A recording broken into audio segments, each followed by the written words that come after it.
Welcome to the Daily Mind.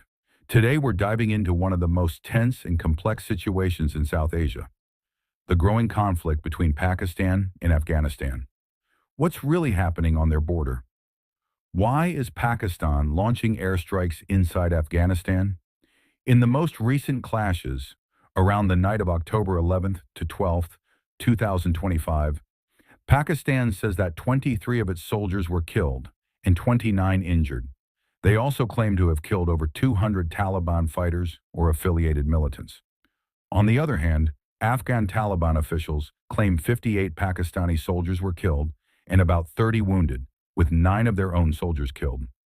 Clashes and exchanges of artillery-awash gunfire have taken place near Torkham border crossing in Khyber Pakhtunkhwa or Nangarhar.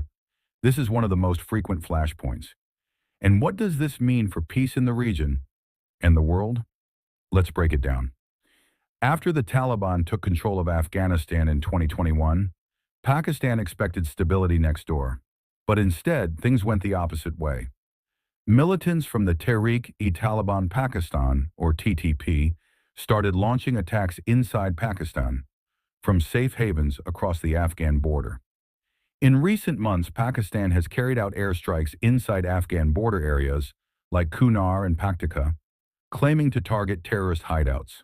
Afghanistan's Taliban government has condemned these attacks, calling them a violation of sovereignty.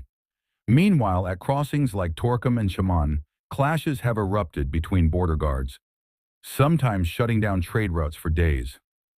The main reason behind this tension is the TTP, an extremist group responsible for hundreds of attacks in Pakistan. Pakistan believes the Taliban in Kabul is sheltering or ignoring the group's activities. But the Taliban insists that the TTP issue is Pakistan's internal problem, not theirs. Adding to the tension, Pakistan has started deporting Afghan refugees, many of whom have lived in the country for decades. Over 1 million people are being sent back, causing humanitarian concerns and anger in Afghanistan. Pakistan says it's about security, but critics call it collective punishment for political reasons. The United Nations has called for restraint and humanitarian aid. The U.S. and other countries are quietly watching, worried that this regional tension. So what does Donald Trump think about all this? He's made several statements over the years about the Afghanistan war and the role of Pakistan. At times, he's offered strong criticisms, calling out Pakistan for harboring militant groups and saying if he wanted to, he could win the war in just a week. But he also made it very clear that such an approach would cost millions of lives, and that he does not want to take that path.